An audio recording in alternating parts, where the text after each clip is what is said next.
Hello, hello, hello. Good morning, good afternoon, good night. Hello, everybody. Hi, Kimmie. How are you? Hi, I'm doing great. How are you? I'm great. Welcome to the stream. You're back for another one. We've done this once before, and we're back, right? Yes, so excited to be back. It's going to be a fun day. Hello, chat. Everyone in chat, let me know where you're watching from. Kimmie, where are you working from? I am working from South Louisiana. Wonderful, beautiful, sunny, hot South Louisiana. Yes, I feel that journey. I'm in Southern California, so we have not the humidity, but I feel you on the heat there. And Kimmie, can you tell us a little bit about you, what you do, give us the rundown, and then we can kind of look and talk about a couple other things about you, but give us the overview. Yeah, so just real brief overview. My name is Kimmie Joffrion, and I am a graphic designer, illustrator based out of South Louisiana. I have a little over 5 years experience in the design industry. I got my start in design as a print shop manager designer with a local nonprofit print shop here in Louisiana. I have since shifted from nonprofit sector to become a freelance designer. And I am super excited to be back here with you guys to show you how I go about creating craft beer labels. Yes, and I love the creatives that have the hands-on side as well as the digital side. And so we were talking just before stream of the poster on your wall there. You actually got to do that, right? Little, yeah. Well, this one actually right back here, I did. Yeah, the one like straight to the back. Yeah, that one's mine. Yes, very vestigial. Love that. All right, so let's talk real quick about your Behance, because you've done something that I think is really, really cool and really exciting, and you integrated something into your website. If you're watching chat and you want a little preview of what we're doing, there is a project on Kimmie's Behance that you can go click on and get a little sneak preview. And while we pull that up, Kimmie, do you want to talk a little bit about what we are doing today?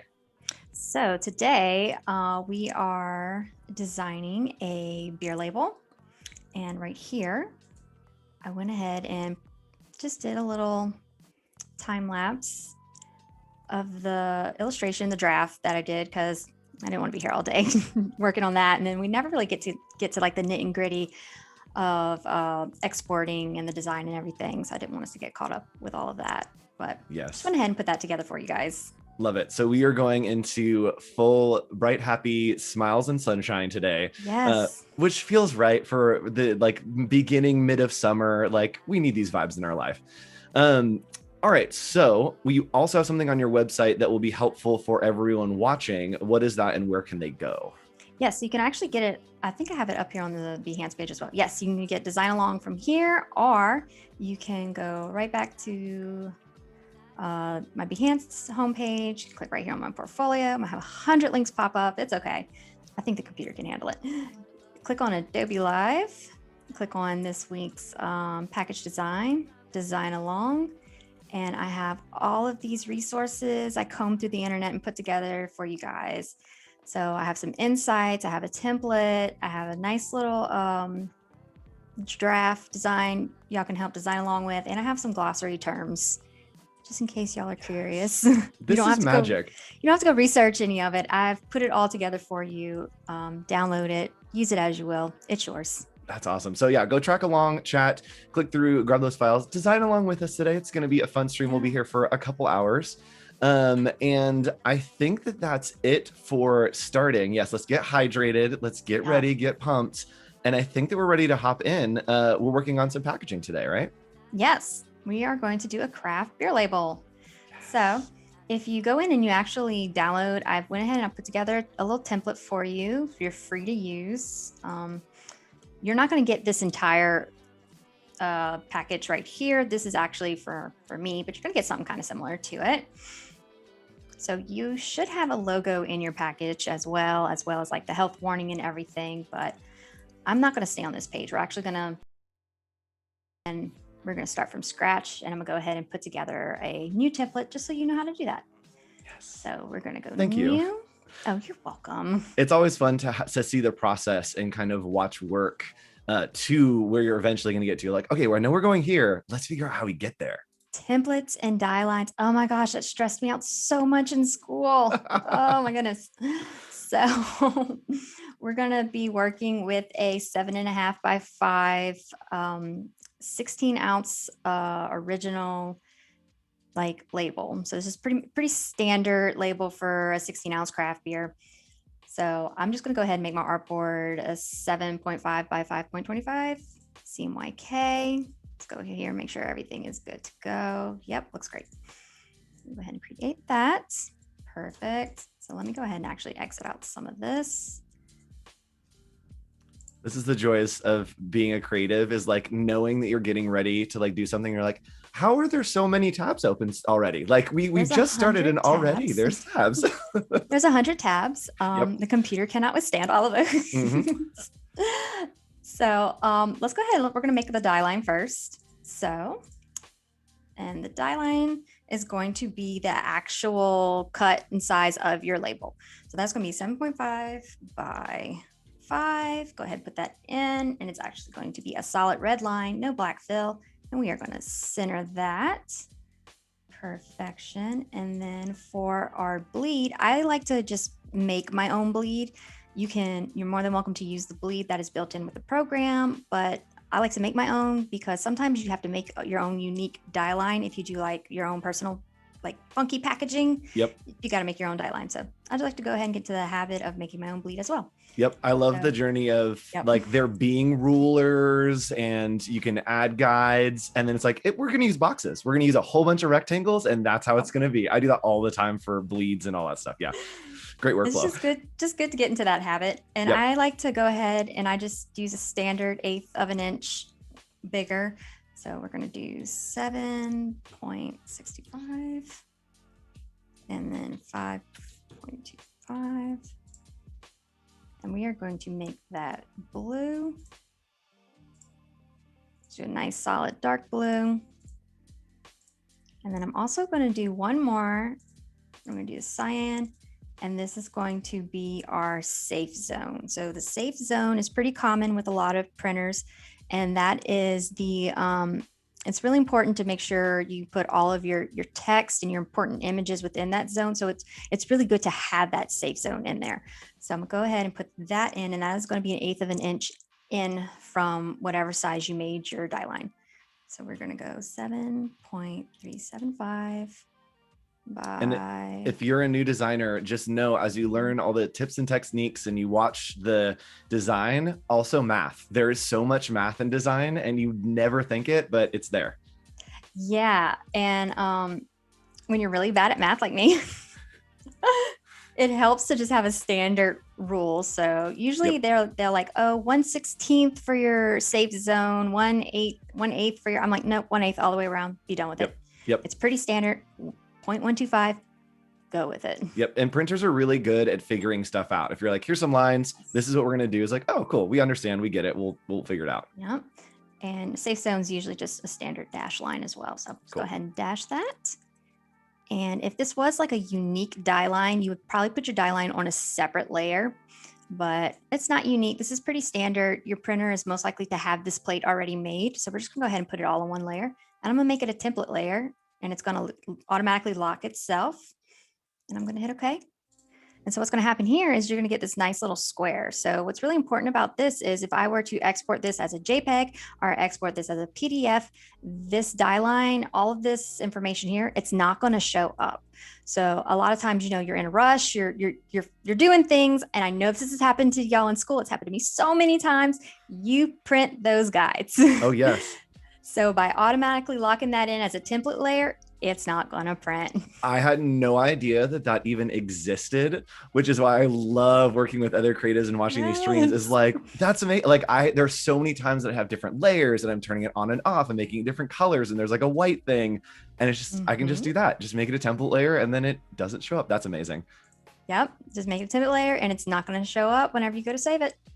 So I am still going to label it do not print, just in case you end up sending your master file and your printer does have to open it. They know don't print, because it's not your printer's job to like turn things off and turn things on. They're just going to look at the layers, run through, double check everything, and they're going to print it. I was a printer. I can tell you, we don't care.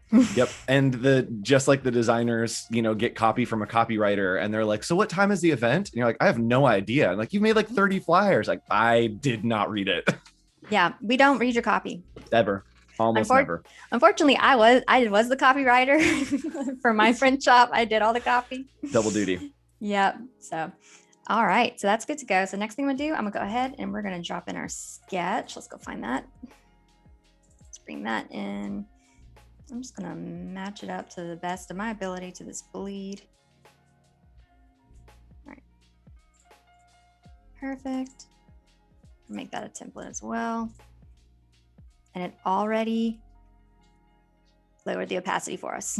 Yes. And we used the Symmetry tool, right? When we did the sketch, are we also going to do that in Illustrator, or are we going to copy and invert? How are we going to I have my own way to do Symmetry tool because I was playing with the mirroring tool when it first came out, and it's awesome, but it doesn't do everything I need it to do. Yep. So there's a little different way I like to go in and do Symmetry because it reflects everything I need it to do. I only have to work on one side, and it does it does everything. It does absolutely everything. I'm very excited to learn. Yep. So, okay. So next thing, I'm going to need chat's help. Pick a color palette. Ooh, fun, chat. Yes, pick a color palette between 1, 2, and 3. And also, chat, if you are watching, and when I address chat, I'm addressing a specific chat. If you're watching this on YouTube, we love you, but come over to Behance. That's the chat we're talking to. That's where you can vote. Behance.net/live, and just click through to that chat. Leave us a red heart in chat to let us know that you're coming over from YouTube. But help us put in chat, give us a 1, 2, or 3 for different colors. And then also make sure that you are... Oh, I was going somewhere with this. Asking questions. If you have questions during the stream, go ahead and ask them and I'll relay them to Kimmie. All right. We are a 2. We have a 3. There we go. They're starting to come in. 2 or 3. Kimmie, do you have a secret favorite? 1 is actually my secret favorite, but... Oh, okay. That's okay. It looks like 2, maybe the front runner. 2. Chat's a little bit behind, but it seems to be catching up, and it seems like 2 might be our winner. Let's give it another like 5 seconds and see what happens here. I think that 1 is also my favorite, so we'll give a couple. Oh yeah, it's definitely 2. All right, 2 is going to be our winner. All right, let's. Thanks, chat. Thank you, chat. Hi, by the way, chat. All right, we're gonna go ahead and we're gonna get rid of that. Oh, guys, did I get rid of the wrong one? I got rid of the wrong one. Yes, the joys. We did it. We did it. Our first mistake. Yes, it's welcome to the Adobe Live. While we get back in there. So something that's cool, and maybe we can explore this tomorrow, later on in stream, whenever, is with those color palettes. It's super easy with the new Adobe tools. The edit color tools are super beefed up in Illustrator now. And so tomorrow, once we get everything set, if we want to, it's a matter of like 30 seconds for us to cycle through those different color palettes to revisit things. You can change saturations, hues, brightness, all kinds of awesome, really, really quick ways to do iterations, especially when you're dealing with a client that's like, oh, we love this, but we actually want to see 9 other things. You can say, sure, we'll do those 9 other things.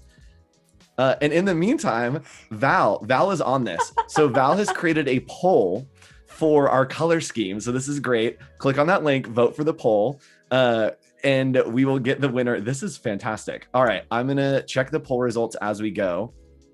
Okay, it looks like it's still fun story. So I used to work in nonprofit, and a part of my job was teaching young adults with autism how to work in the real world. And the whole point was we make mistakes. Okay. So we make mistakes. Guys, it's totally cool. And we weren't that far in anyway, but it's okay. And it's something that there are struggles in like the mental, like, oh no, I have to do creative stuff again. And this is the best problem to have, that it's like, oh, I need to do a production thing again that I've done a million times. Great. We can just like, it's just digging a ditch at this point. And the best thing to learn about it is just learn from your mistakes. So obviously, what did we do here that we kind of need to do before we move forward? Untitled 1. Yeah, probably save the file. So Yes. It's definitely a learning opportunity here. We're going to go ahead and we're going to save this file so this doesn't happen again. And if it does, we can just bring the file right back up. So yep, the amount of 2-hour streams that we get to like an hour 45, we're like, all right, let's recap what we did, and there's still like that untitled star. We're like, oh boy. We've really played it by the seat of our pants on this one. All right, there we go. All right, okay, we are back. Now it's saved. We're right back where we need to be. We didn't get that far in. We made a boo-boo, but that is okay. We learned from our mistakes. We are good to go. And it looks like the poll is still polling at 2 at a solid 50%. We have 1 at a 29%, and then 3 at a 20%. So we got close, but I think 2 is the front runner. Perfect. All right. Well, let's go ahead and place that image. I use the hotkeys for InDesign all the time. Anytime I place an image, my brain goes into InDesign hotkeys, and then everything is like, this is not the right program to be hitting the keys that I'm hitting. I am so bad with learning hotkeys. I just don't. Yep. I got one of those like keyboard cover protectors in school that had all the hotkeys printed on it. And so I would cheat to get that muscle memory. I have that on my so I'm on Windows now, but on my Mac, I had all the little stickers for just the Adobe Illustrator hotkeys, but I have a bad habit of just slamming on keys. So when I'm in Photoshop and then I jump to Illustrator, now I'm just slapping random keys, and that's how files close. It happens. Yeah. That's like, welcome to design, slapping random keys, and eventually you're done. I'll use what I need to use. We're good. Yes. All right. We're back. We've got colors. We've got sketches. We've got template layers. We are technically and creatively set up for success. All right. Let's do this. Okay. So now I'm going to go ahead. I'm going to go in and I'm going to knock out all the colors I am not using because I don't like all that extra stuff. Let's just go ahead and throw all that on one layer. We actually don't need any of that. Perfect. Whoop. There we go. All right. So design needs sound effects every time. I'm gonna put these in here. It always needs sound effects. I should have went ahead and preloaded all of these. I think I did on a different file. You can also actually select all of them and then click on that folder, and it will make a swatch folder of all of those colors. Yes. Magic. I love learning new things. Right? Click that folder. Boom. Color groups. Do I need to select swatches? Yes. Nope. Other one. Sorry. Okay. I have led you astray. Then I want to convert to go global. Yes. Cross your fingers. Yes. I do. Here we are, both learning together. All right. There we go. It's a creative process. Magic. Those are all my colors. Yay. All right. Now we're ready to get started, guys. Okay. So now I don't want to jump into reflecting just yet. I want to get a little circle in first. Yep. And especially when you're working with symmetry like this, it's always good to have that like core anchor point of like, this is the shape that everything goes off of. Yes. Because it can get real wonky real fast. Yeah. So we're going to have to find our center. So the image isn't centered. That's going to be very important. I do need to center it. So we need to figure out right about there. Perfect. So we're going to go ahead and lock that back into place. This is center. Let me see. Can I move this? Yeah, let's move that out of the way. Perfect. There we go. All right. So just a couple things we need to get out of the way. Just make sure this is on multiply so we can see it. Always over sketches. When you're designing and working with something like this, are you constantly working in layers, or is there just an art layer where everything's going to kind of get put on? Or is it like, oh, here's the sun layer and the plants layer? I work in beautiful, beautiful layers. I have Yes. a sun layer, plant layers, especially when I'm going to deep dive into textures and gradients and things like that. Smart. Very smart. I gotta have pretty detailed layers. Okay, so let's do this in chat. Let me know when you're working in Illustrator. You can either stay super organized and work in layers, or just full chaos mode where there's one layer with like 1,000 shapes. Which are you? Are you layers or are you chaos? Neither one is right or wrong, but let me know which side of the process you are on. It's so cute. We're gonna get it. All right, because that was a template, it was kind of messing it up a little bit. All right, we're getting there, guys.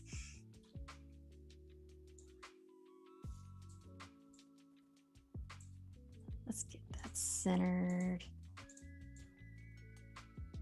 It's almost in the center.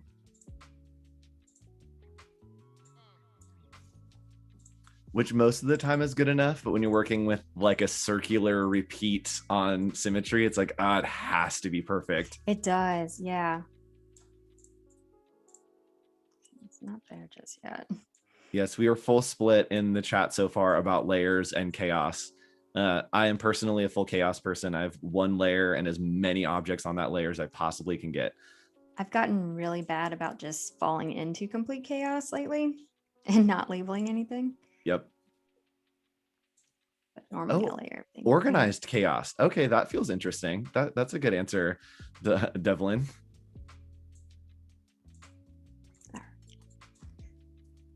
So this should be okay because I'm going to work on just one side, so we should be fine. All right, so let's go ahead and grab another one. Let's go ahead and get this symmetry going. Yes. All right, so to do the symmetry, I need to have a square the exact size of my artboard, which is 5. 25. And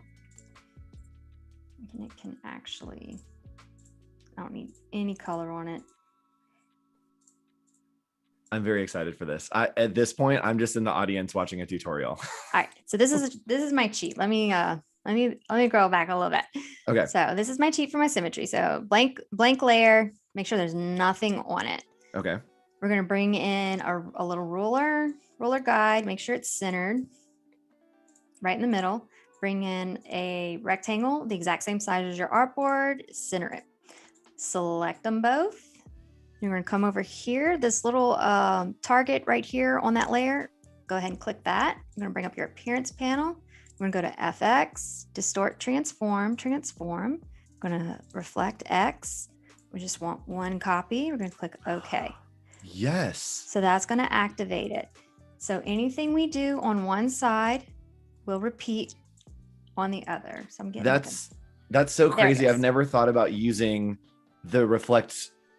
Yeah. I've never thought about using that tool in that way, and it makes so much sense. Yeah. And the reason why I like doing it this way is because when I start going in and I start doing like gradients, funky textures and things like that, all of that's going to carry over to the other side. Whereas with the mirroring tool, it doesn't really do that. It just only mimics strokes and things like that. So just as you would use an effect of a drop shadow, right? That it puts that effect on a shape.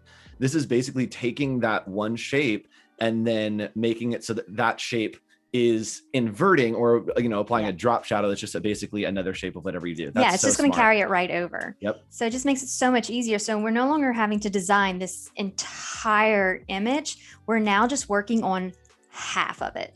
So we just cut our design time in half. So there's no selecting, flipping, trying to match up even. It's automatically going to be even the entire time we're working. Yep. So we just halved our whole focus for this whole illustration. We just cut it in half. Yep. But we kept our rates the same. Yep. But it's the same. And another great part is, so this layer is going to be our mirroring layer. Everything we work on this particular layer is going to mirror. Okay. So if we don't want to work on this layer, just hop on a different layer. It will no longer mirror. Or if we want to work on a separate layer, line things up perfectly, symmetry, whatever, you can do that on a different layer and then carry it over onto your mirroring layer, and then it'll go ahead and it'll automatically reflect. Smart. Yep. Oh, this is fun. One big thing about it is, though, whatever side you're working on, that is your active side. So I always recommend staying on one side. Try not to cross over to another side. Okay. And we have a couple people in chat asking to show one more time how we set that up. So can we run through one more time and then we can start building out? Well, we did do 2 templates, so we might as well do 2 of these. Might as well. Might as well. Close it and start. Yeah. All right, let's do it again, guys. So I'm just gonna go ahead and delete that layer. Let's delete that one. All right, guys, y'all ready? Let's do it. Get your phones out. Just screen recording. If they say in college, get your phones out. That's it. How many times have we done that? I'm guilty of it. I have 100%. my poor phone. I think that's why it died. It just had so many backlog videos. Yep. Oh yes. The conference talks, the like 3-second video of like a point that you liked. Yes, I have all those. Yep. All right, let's do it. So go ahead, make sure you have your rollers up. I'm going to go ahead and put a center ruler right in the middle. So if you're using an image, make sure you centered it, whichever way you want to do it. Go ahead and grab a square, rectangle, make it the exact size of your artboard. I'm just double checking my dimensions on my super secret sticky note you guys cannot see. And then I'm gonna go ahead, we're gonna select everything.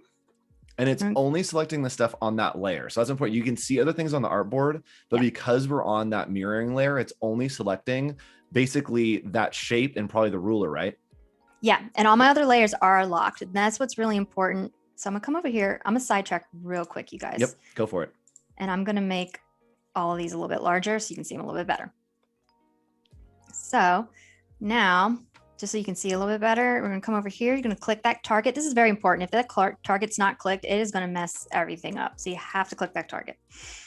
We're gonna go down to our appearance panel. I'm gonna FX. We are going to distort, transform, reflect, copies. You just want one, and we're going to click OK. And so now it's an active mirror layer. And you can also find that effect by going to effects up top and going to the same thing, effects, distort, transform, and then do that same thing in there. So that's awesome. Hopefully you guys got it. If not, you can always watch this replay. All right, let's start actually building stuff with our newfound powers of symmetry. All right. So we're just going to stick to one side here. I'm kind of zoom in. Let's get to it. All right. So I'm going to go ahead. Let me grab one more thing for you guys. Where'd my navigator go? Oh, it's way over here. Gone forever. Opens on a different screen. That's that's the magic. When I'm streaming, I throw so much on the other screen. Yes. Pop that right there. Get rid of this. Bye, colors. Thanks for being a part. Bye. Thanks for joining the stream. Yeah, goodbye. And then let's make it bigger. So now we have a little navigator panel down here, so you guys can kind of see when I zoom in, you can still get like a little picture. I think there was something hiding behind it I needed to get rid of. Oh well. Okay. First things first. Let's make this little hop. How do you choose where to start on something like this? It's super complex. Or do you just dive in and you're like, yeah, here's this piece. Let's start there and see what happens. I just dive in. Yep. I know each piece is going to have to be like separate on separate layers and stuff. So just dive in. Like the sun is its own entity. I have a general idea of what I want to do. So just go for it. And it should be mirroring itself. Let's back out and see. Yep, there it goes. Magic. So it's mirroring itself.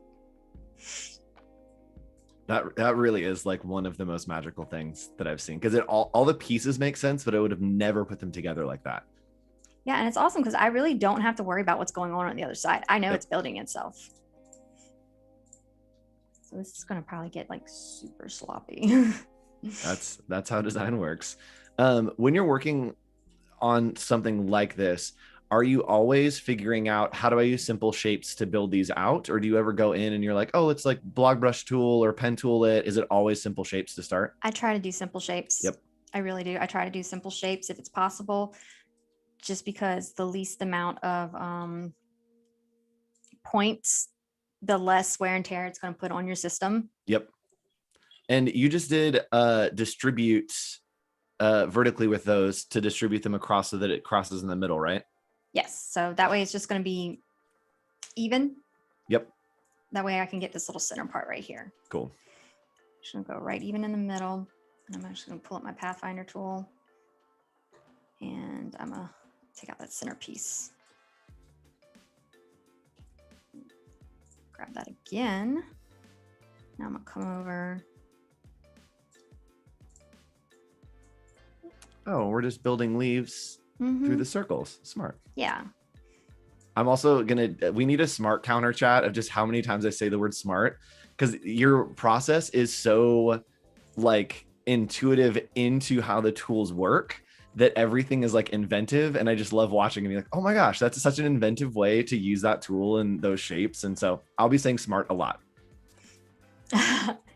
Yeah, and it's just sometimes you just got to warm up a little bit too. You just got to sit there and kind of work with it a little bit. Yep. So it's a lot of back and forth, just to kind of get a feel for it. If you ever watch my stream, sometimes I'll just sit there and I'll play and I'm like, I have no idea what I'm doing right now, but we're learning and we're learning together. Yep. Which is always fun to watch on stream, because then you get to have that discovery with the chat, with the streamer, that it's just like you have a sucky stream for like 45 minutes and that last 15 is just magic. It's like nailed it. Yep. Also, chat, if you'd like to join Kimmie for one of her streams, you are back streaming on Behance after a little break, correct? Yes, I did take a little hiatus. So there's a button down below us somewhere. I believe that it's literally, hold on, where am I on the screen? Okay, it's down that way. And you can click right there to follow Kimmie and get some notifications when she goes live on her Behance and just hang out. It's like this, but just chill. Super chill. And yes, Wade Acuff in chat, big fan of Kimmie, love Kimmie streams. Hey, Wade. Who else do we have hanging out in chat? Oh, lots of people. So we have Voodoo Val is also here, who has a question for you that I'm saving for a minute. Reaper Mike is here, Clever Delin, Biola, lots of familiar faces. Steve Festus Casaboom, one of my favorites, always here. We have our friend Ashraful, got it. All over the world we have people, which is so crazy to think that there's someone that's in India is just hanging out with us today. As you're in Louisiana, I'm in California, and we're just worldwide. I know, don't you just love that? It is. It's really cool to see the creative community, how like we're all just creatives, and who cares where we are and what we're doing, we're just here being creative. And I'm just using basic shapes, just kind of playing with them. Yep. And it looks like chaos when you're doing this a lot of time, but you need to think that there's only a piece of that line that we're going to be using. And so if you're trying to build something with the pen tool, with the arc tool, sometimes it is easier to build with ovals and circles. And just keep in mind that I'm going to use this portion of that. And that way it makes sure that the curves are all very smooth. There's no random points. And you're using the shape builder for this as well. Yeah, correct? I'm kind of cheating and I'm just using that shape builder tool real quick. Yes. Ooh, hello from the Netherlands, Nicolette van der Marel. Welcome to the stream. Hi. Hi, Nicolette. Hi, I think said Biola. Hi, Voodoo Val. Hey. Yes. All this is an all-star chat. It really is. Here on Behance. Sorry, YouTube. If you want to be an all-star, if you want to be one of the cool kids, if you want to sit with us on lunch, on Wednesdays we wear pink, and on every day we're here in Behance. So come join us over on Behance. Let's see. I wonder if I can just reflect this over. Ooh, that feels like the inception of design, like reflecting something that is also reflecting somewhere else. Right. Let's see. And Steve, yes, of course, Steve is joining us from New Zealand all the way. All right. It looked like it fit. Doesn't look like it's an exact fit though.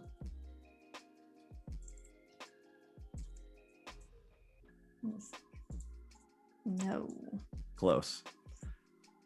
I definitely, like, your screen is up on my screen and I'm watching design. And when you said it's not an exact fit, I did like the designer lean in where it's like a 2-inch difference where you're like, between here and there is where you get the details. Yeah, it's the designer lean back too. Yep. It's always Yeah. like, Yep. There's about like an 8-inch difference between a good design and a great design. Just little. And it's all in like. Yep. It's all just neck. All right, looks good. Yep. So what's important is that I don't use the same, like if the shape's good, I try not to use it. I'll just copy, paste, and then go from there. Try not to use that same shape because then you use it, you lose it. Yep. There you go. All right, that looks good. And especially when you're doing something that feels a little more organic like this, it can start to feel very stale if it's like every single detail is perfect. Yeah. It feels a lot more custom, hand done when you do little variations here and there. Yeah, that's why I'm just kind of like, just build it. Just go with it. Doesn't have to be perfect. If you mirror it over, then it's too perfect. So I'm just kind of winging it. All right, let's go over here. Let's use this. Wow. Bam. So that'll just probably just be behind everything. Let's go ahead and send that to the back now. And Josh J, thanks for joining us. Josh J from work. I hope not my work, because I work from right here in my bedroom. So hopefully it is a different work that you are not hiding out somewhere in here. No, I know who Josh J is. Okay. Josh J, Kimmie J, get it? Oh, got it. It took me a second. It took me a second there. Got it. You caught on there. Yes. Hi. Hello, Josh. Welcome to the stream. And Stony says a thing that I echo. We love that you're thinking in shapes. It's unique to watch that it's never, how do I build this? It's like, cool, let's only think in shapes. I fought the shapes for a very long time. And eventually I was like, okay, yeah, we got it. We have to think in shapes because it actually saves you a lot of time if you do. So the real challenge is think in shapes when you draw. Yes. So if you can break it down like that when you're sketching, you'll go a long ways. Yep. And if you're wondering how to build and how to do a lot of the things that we're watching happen right now, you can join us at 11:30 every day, which is actually right before the stream, for the Daily Creative Challenge in Illustrator.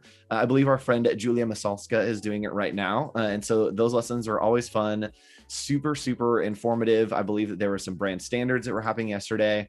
So make sure you tune in for that. And then after the stream is the XD Daily Creative Challenge. So if you want to learn, tune into one of those. If you want to hang out, tune into one of these. Just hang out all day. We're having a fun time. Especially if you work from home. Yes, why not? Just put it on in the background. Who needs a podcast when you can just listen to this and hang out with creatives?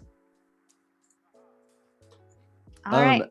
Okay, so a quick note, we're working through color like as we go, right? So we don't do outlines and then go back. You just like full on build as we go. Yeah. Cool. Try to save some time. I will build all the flats first and then go back around and put in shadowing, texture, anything like that. Cool. But first I like to get a good foundation for what we're doing. So let's do this. I'm very excited to see you work with hands because all that I know is that hands are the hardest thing.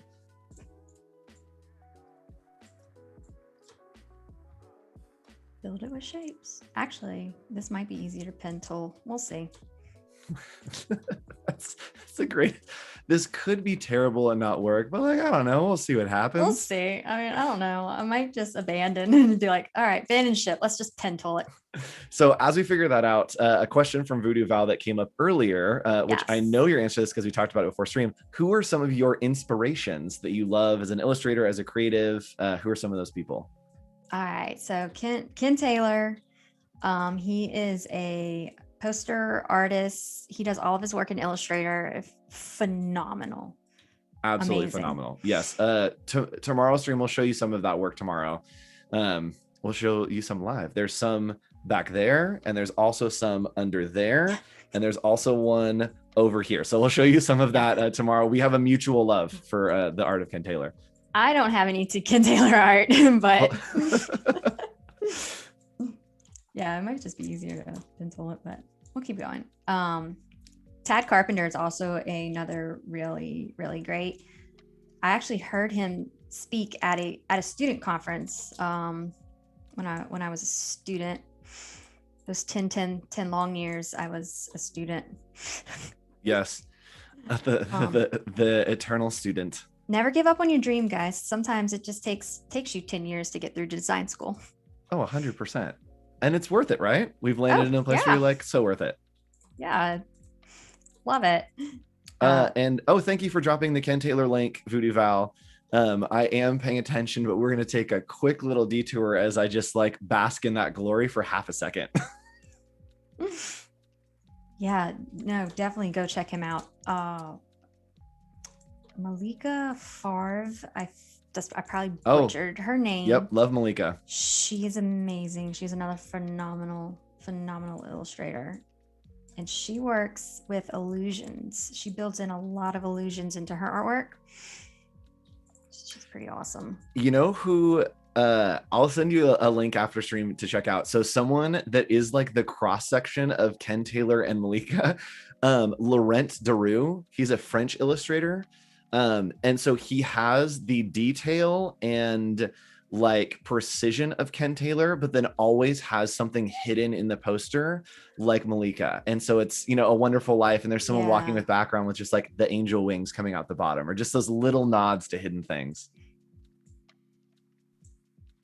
We had a question from Naz over on LinkedIn. Are you working on a Wacom tab, or are you clicking through the screen with a mouse? This is a mouse. Yes. I'm using a Huion Cavness Pro as a secondary monitor. And do you yeah, we ended up just pen tooling this. Yeah. Do you ever work on like a physical surface? Do you prefer to have a mouse? Like, are you like a trackpad? What's your preferred of all of the things? It really just depends what I'm doing. If I'm doing like the hyper realism type artwork, you can see that on my in my portfolio. I will actually use a stylus. Oh. If I'm doing something more like this, I'll use a mouse. Oh yeah, something a little more like painterly. Mm-hmm. Which I actually do all of that in Illustrator. Cool. And trackpad, no. I will no. I for the longest time would not work on anything other than a trackpad. I have one hooked up to my PC. No. Yep. My hand's cramping thinking about it. There was one girl I went to school with, and she would use a trackpad, but she was a beast at it because she would use both hands, and she was just like doing all of this. I'm like, what are you doing? That is so aggressive and intense. I would be so overwhelmed. She was intense. She's pretty awesome though, I gotta admit. I guess it's kind of like molding with clay. There's something about the physicality of like a trackpad for me. Or working in Illustrator on iPad is the same thing, that I love being able to like touch a shape and mold it and kind of move it around physically. All right, so we are going in to build the smaller hops. And I'm curious, are we building each of these individually, or are we one and then repeating? Yeah, that's exactly what my face was about to do when you were like, individual. I'm like, silly question. It's a silly question. All right, so I might have to, none of these are straight. Normally I would sketch like one, if it's slanted, I would sketch one off to the side that would be straight up. But this looks like it's the straightest one. That's funny. And I wouldn't think about that in the creative process of, okay, when I'm going to build this in the end, it needs to be built straight up, and then I'll rotate them. And then you get done like this and you're like, oh shoot, it's going to be really hard to build this at an angle. Yeah. Let's try to make it so that it like kind of works straight up. Yeah, I always think about that when I'm sketching, like, this is going to be really difficult to build, but this is pretty simplistic, so it might work. I like that the flow, I just saw it happen, went to like, oh, we just align these and then we get the middle, and like, oh no, it's not going to align because it's on the curve. It's not going to align. And they're all going to look weird. Okay. We're just going to have to eyeball it. So Yes. we're just going to go off to the side and we're going to eyeball it. Adobe Live. That's the theme of today, is the true liveness of these streams. And I'm going to hit save real quick. There's felt right. It did. It felt right. All right. So we're just going to kind of, yeah, looks good. And do you often like this take liberties from the sketch to Illustrator? Is there ever anything that you will go off book and be like, oh, I need to add an element here? Or is it usually pretty much the sketch is what it's going to be? I'll go off cue a couple of times. Yeah. Yep. If the sketch isn't detailed enough to like give me the story, I'll go off kilter. Definitely. Yep. Yeah, I should have. All right. The regrets. Oh, so many regrets. Every regret. And we talked about this a little bit, but I wanted to bring it up kind of as we're working here. You were involved with a nonprofit print shop that did some cool stuff. I'd love to hear a little bit more about that. Yeah, so I was in retail for 6-7 years, and I was ready to go to school for graphic design and get started. So I had to obviously just get out of retail. So I was looking for a job, and I couldn't really find anything. I didn't have a portfolio. I did not know how to use Illustrator. I didn't know how to do nothing. Oh, such a genius here.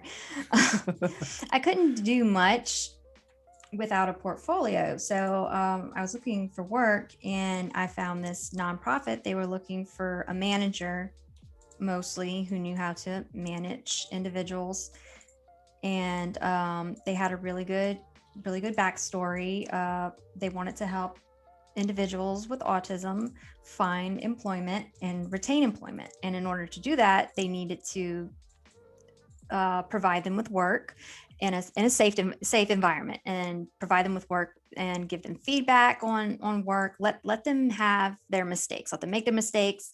Let them know that it's okay to make mistakes, and just give them feedback. And I was like, okay, I love this. I love this story. Yep. So I applied, went in, interviewed, got the job. I had no idea what I was doing. Made tons of mistakes myself, but just had fun. It was amazing. I ended up staying on.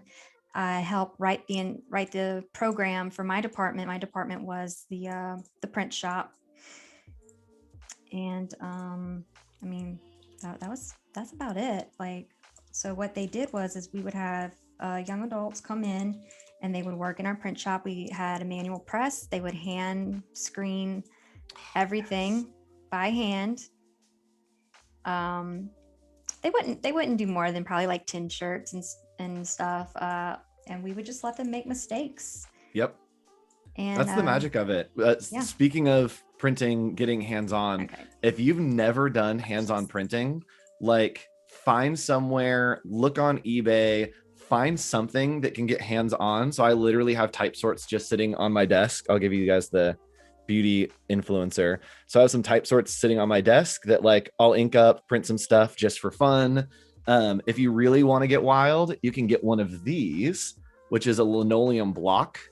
And you can carve these out and basically learn to print and make really cool art. And it takes what we're doing here in Illustrator into like a physical realm. And it's so important to understand how these digital things become physical. So if you want to, get hands-on with stuff. All right, I cheated. I just grabbed this up from the top. No one knows. We'll cut that from the stream. Just those 10 seconds. It's only record it. But yeah, so that's usually why I try to put it in straight. Yep. And now, of course, we're going to take this and just copy, and just drop them everywhere. Yes. And yes, Stony says we did that in high school with the block printing. I'm guessing some of you in design school have done block printing with either carrots or potatoes. that seems to be the hot thing to do, is to carve a letter into a potato. So if you have leftover potatoes, dry them out and grab a knife and cut out some letters, and you can do block That's what we printing with did potatoes. in primary school. I actually have linoleum and all the carving tools in my closet, along with all of the ink. Yep. I have a nice memory, a little souvenir on one of my knuckles from Yep. carving linoleum. Yes. Nice little cut there. They cut deep and they cut hard. So be careful if you're using them. Yeah. My 9-year-old nephew got a pair of he got a whole set of knives, carving knives for Christmas, and sliced right into his finger. Yep. The lessons we learn. Yeah. And with this, okay, so we've stayed pretty much like go? exactly on sketch. With things like this, is the idea when you're sketching, like, okay, there's another one here and another one here. It's not necessarily like, oh, the size has to be this and the lines have to be that. So it's like, okay, put one here. Yeah, and they'll probably get moved as we go. Sometimes I'll make slight adjustments just depending, because they're basic rules of design that I like to follow, and how things overlap. Like, let's see, if we go over here, yeah. So how the little river right here is going to run through. I'm not going to want that point to run through a certain area. So I'm not going to want it to overlap like that. Yep. Like, there's just certain rules that I want to follow personally in my work. So right now I'm just kind of sporadically putting them, because we're going to go back and we're going to tweak some more. We're just getting the foundation down for right now. So just kind of putting it all down there. Cool deal. Let's go in and let's do the face. It's so cute. It's the like wrinkle lines on faces just make everything so much more squishy, and squishy is just the cutest that you can possibly make it. Let's drop that down. There we go. No to the green eyes. Okay, we've made an artistic choice here. I'm using my artistic license, and I'm saying nah. So, question from chat, Kimmie, what is the most difficult project you have worked on recently, and how did you overcome its obstacles? Wow, what a question. Oh goodness. I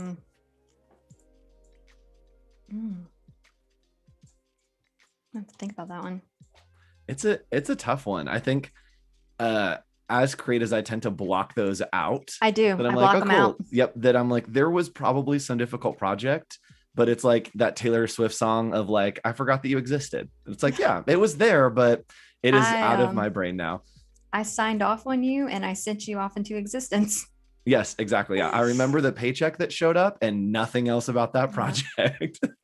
I actually, one of the most difficult projects was probably one of the first ones I ever did. And it was for a salsa company, and their marketing person last minute dropped out, and they asked me to fill in for them. And I was like, sure. Yeah, I would love to.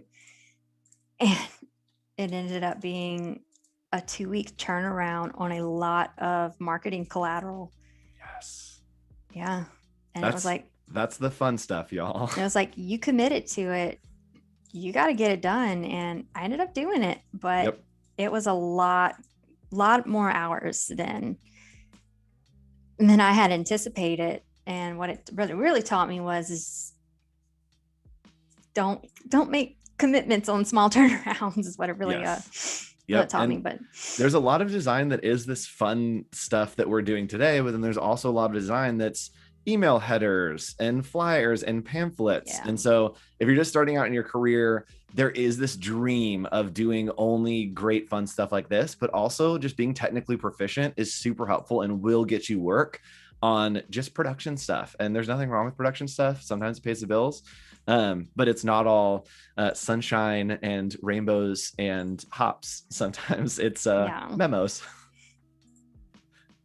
And sometimes those tight turnaround projects they're really not worth it. Now, I'm not saying that project was fun. It was tight, and it did teach me a lot. And at that point in time, it really taught me how far I can push myself and what I was capable of at the time. Yep. But I've actually sent out quotes for tight turnarounds, and I've been told by friends, they're like, don't you take that job. That's not even a practical job. And I'm like, yeah, you're right. Yep. I kind of hope they don't accept it. I work with a project manager often, and when things come in like that, the immediate response is, why do you decide to hate yourself? And I'm like, oh, okay, Yeah. now I'm just not going to take this then. Yeah, thank you for that perspective. Yeah, sometimes it's the money isn't worth it. And Yep. the payout, what you think you're going to get paid in the amount of time isn't practical. Like you think, oh, it's just 2 weeks. It's like, yeah, 2 weeks, not at 40 hours a week. Think Yep. more like 80 hours in a week. So Yep. like And really think practically on your time frame. yeah, what we're doing here with those lines, and I was curious if you're going to do that, is we made the lines and then just put a different kind of stroke on it. Yes. And that allows us to get those shapes. So if you're sketching organic, kind of thick to thin, you can do that with brushes and not have to trace the outlines, which is so helpful. And then we can also go in and adjust that line weight some more, which we'll do a little bit later. I'm just going to get the lines in for now. Those lines are actually really dark in that sketch. Let me see. Let me go in and actually lighten that sketch up.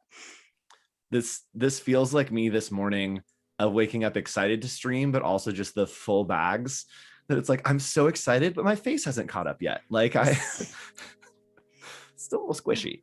This has been me like every day. I wake up, I'm like, why do you look like this? Do you need like a morning routine to start getting creative? Do you do a warm up, or is it just like, cool, I can hop in and eventually I get there? Yeah, I hit the coffee pot. Cool. I had the espresso machine actually. Yep.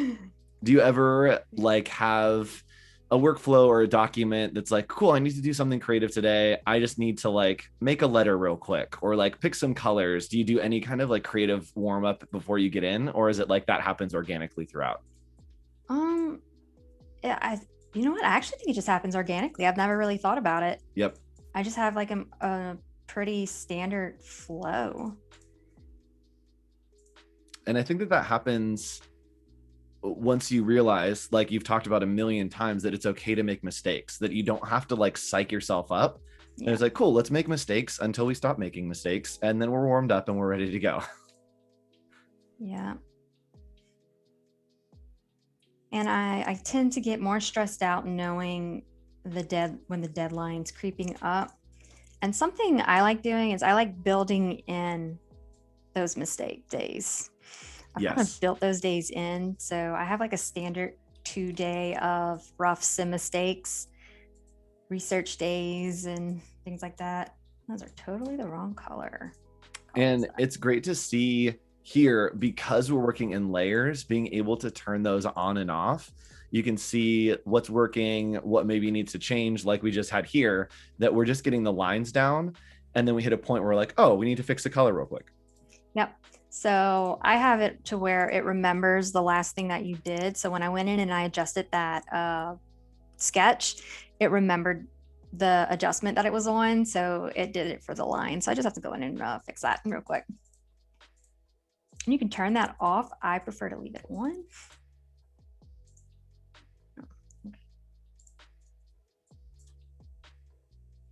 It's happening. I think that's the same color. Oh, I just love how you can back colors up against 2 different backgrounds and they look completely different. Yep. Just love that. Okay. Let's see. What color do we want to make these eyes? Time to add some life.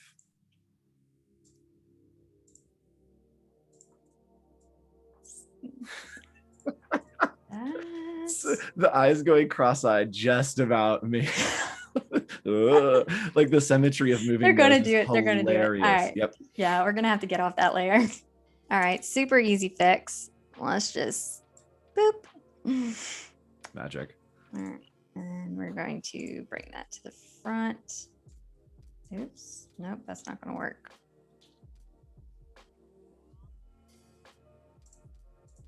There's always some weird settings. Oh, I see. That's the once over of I'm clicking, it's not happening. Where are all the points that could be going wrong right now? in Photoshop, it's like something's got to be selected. Yep, exactly. Yeah. I'm going to hit enter a few times and see if that fixes it. That was always the case with Photoshop. Something is selected. But I would never realize that because I was never really good at Photoshop. Oh, okay. Happy There we hop. go. Yep. Voodoo Val has a great question. What are your go-to tools in Illustrator that you can't live without? What are like your most used tools? The pen tool. Yep. And I had a deep-seated hate for the pen tool, and now I can't live without it. Yep. It's really scary sometimes to start out with pen tool because you see people that do such complex, crazy stuff with it. And you're like, oh, I have to start there. But then trying to have that mindset of, okay, cool. We start somewhere and then eventually get there. Just draw some curvy lines, draw some arcs, like just play around and eventually you'll get the hang of it. And I can honestly tell you, no one likes the pen tool. No one does.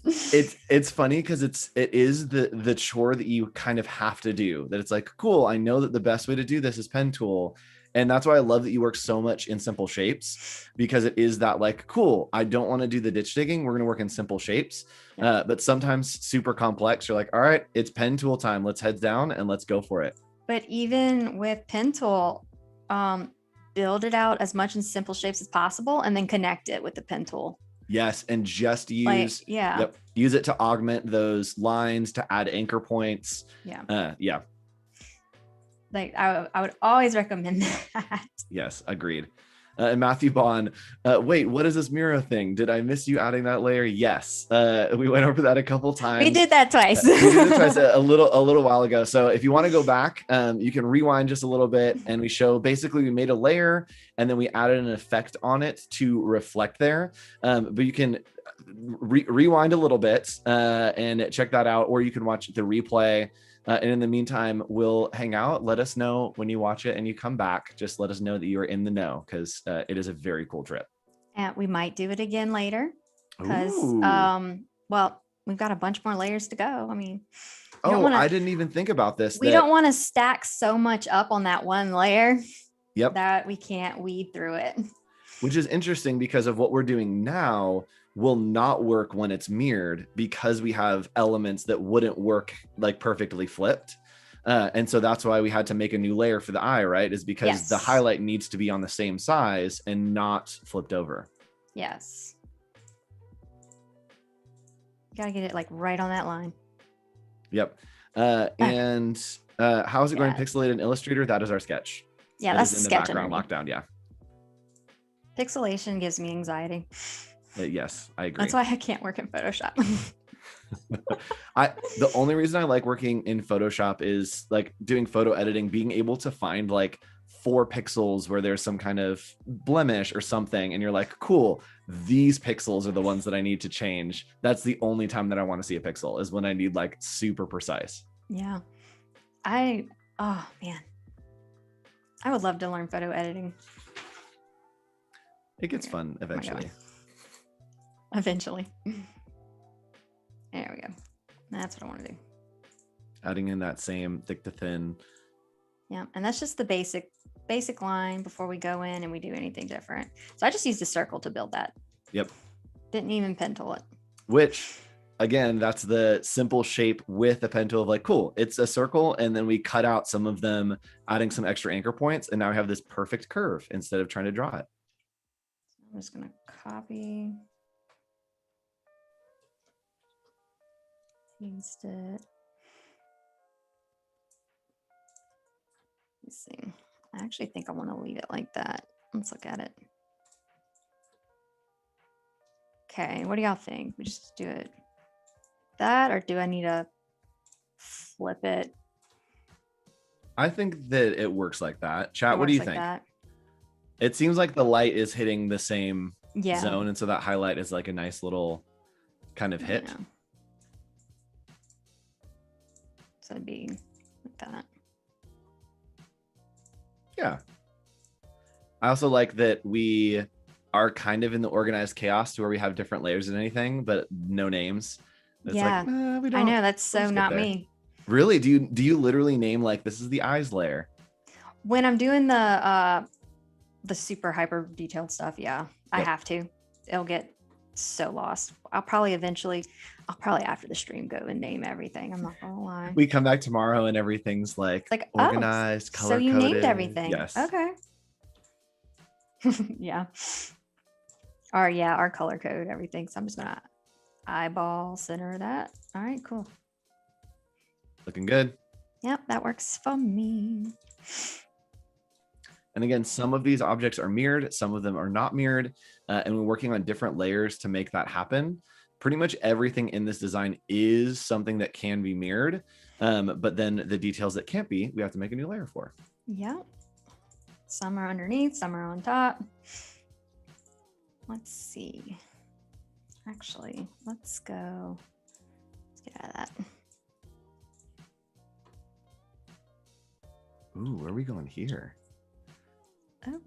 Oh. Just gonna kind of play with this a little bit. Oh yeah.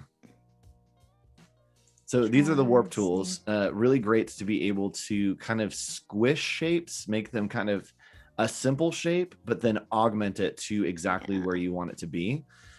So super, super powerful, especially with type. I use these with type all the time, and you can get really interesting dimensions with type. Don't think I was getting what I want. I think I need to make my shape first. Let's do that first. And when we're thinking simple shapes, again, you see something like the mouth and you're like, how am I going to build that? Just think about it. Is it a circle? Is it a rectangle? Is it a square? Is it a triangle? What's the most like kindergarten shape that you could make that into? And then start there and then kind of augment and mess around with it. And it's great, right? We have the simple shape down. And now, regardless of what we're doing, it feels like a mouth because it has that basic shape of the mouth. Yeah, I'm just using this warp tool to kind of just give it a little bit more character than what was there. Yep. So I kind of like this. No? No. Sorry. That was the sound that shape was like that mouth shape was like, making to me. Like, oh. Yes, exactly. It's like, that. Yes, it has. Let it rain. The full drop. Yes. Yes. I do like that mouth. It feels like it is the benevolent god of hops more so than like a happy and he sun. is just letting all the hops rain down onto the. Yes. And so this again, not mirrored, correct? This is just a new layer. No. Yep, just a new layer. And let's see, we'll do some teeth on here. Nothing like some creepy teeth. And we just talked about this of sometimes we go completely off book from the sketch. And this is one that the idea of the mouth is good. And then we discover something in the process and just roll with it. Yep.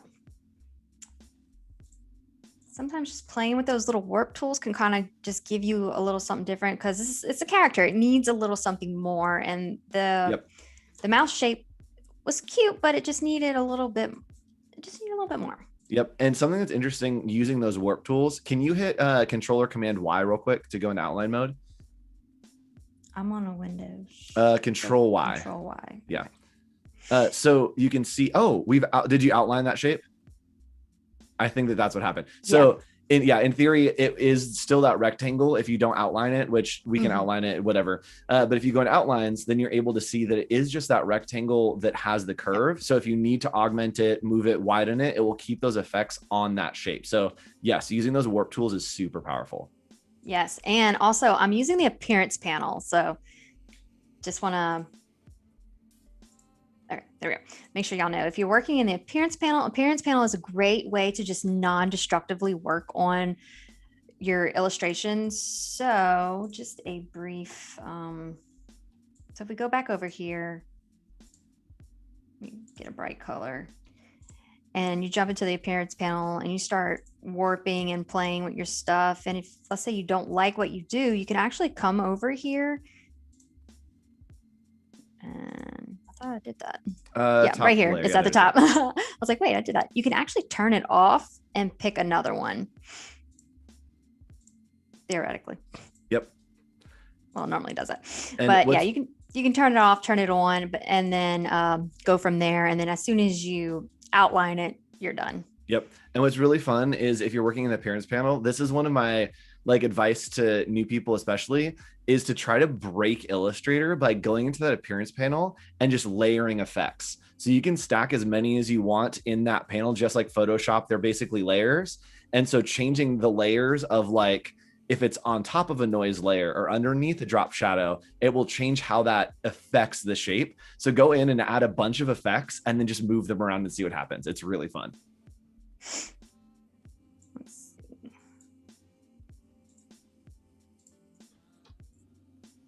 Oh, the little mouth. It's so cute. There we go. I'll put that right there. That is the perfect little like baby tooth. Love it. Okay. Yes. This is so fun. All right. Let's see. Let me just do it with this. See how this works. And again, we've tried to do it a couple little places that the perfection is not what we want. We want the character. And so here, like, it might not be exactly the same height on the point. There may be like a little bit of variation, and it gives it like that, oh, everything was made custom, even though there is a lot that is just reflected. And zoom out, guys. Yes. Don't stay zoom in. Zoom out, turn your sketch off, look at it. And something else that's very important, print out your work as you go and look at the size of everything. That's something, yeah, because something I notice a lot, and I'm really bad at, I'm still bad at it, is not running test prints and looking at the size of like your sun compared to your hops. Because what is the message you're trying to convey here? What is important? The name of this beer is actually Hoppiness and Sunshine. So you kind of want like an equal amount of hops to sunshine when it goes to print. So you don't want your sun to like overcompensate your hops, but you don't want too much hops and compare it to your sun. So you want that equal. Gotta get the right hop sun ratio. Yeah. And build that price in. Yes. So back to Val's question. That was another thing with my very first design job. I didn't build in the print price to test print, and they were really large panels that I was designing that I was on the hook for test printing. Yikes. Yeah. So you always want to keep that in mind and build those things in. Do you ever keep your test prints as souvenirs? Or do they usually go to the client? It depends. Normally I keep them. Yep. Client really doesn't want the mistakes. Yes. It's like, yeah, this is misspelled. It's like, oh, my bad. I have a flat file down in my garage that is full of wrong colors and misspellings and weird shapes of things that ended up great, but we have the rough ones. And put in his little chin dimple. Oh. Does the sun have a name? Chat, do we need to name our sunny god of hops? I didn't name him. Chat, what is his name? Let's do it. I feel like we really need a good name for this. This is the god of hops and sunshine, I guess. Let's see what we call him. Or her, or it, or they.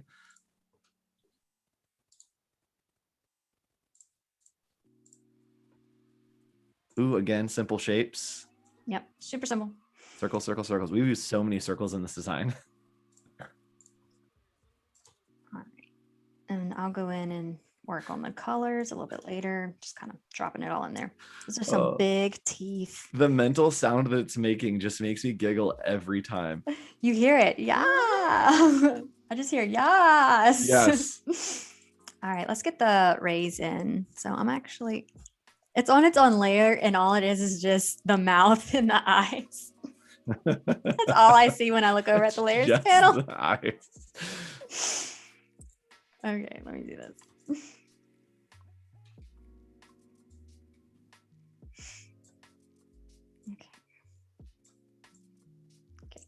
Ooh, that's a good one. Keep the suggestions coming in.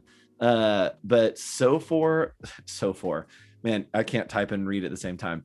Oh, I did it again.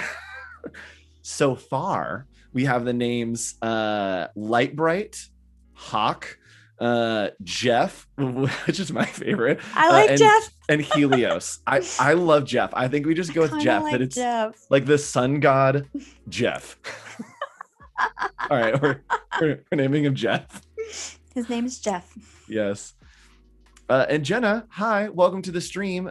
Just got here. Thanks for joining us. One, two, quick recap of what we're working on. Would you like to take that, Kimmie, or you want me to recap it? Oh, you can recap it. Go Cool. for it. So we are working on some packaging for an imaginary beer label. It is called Happiness and Sunshine.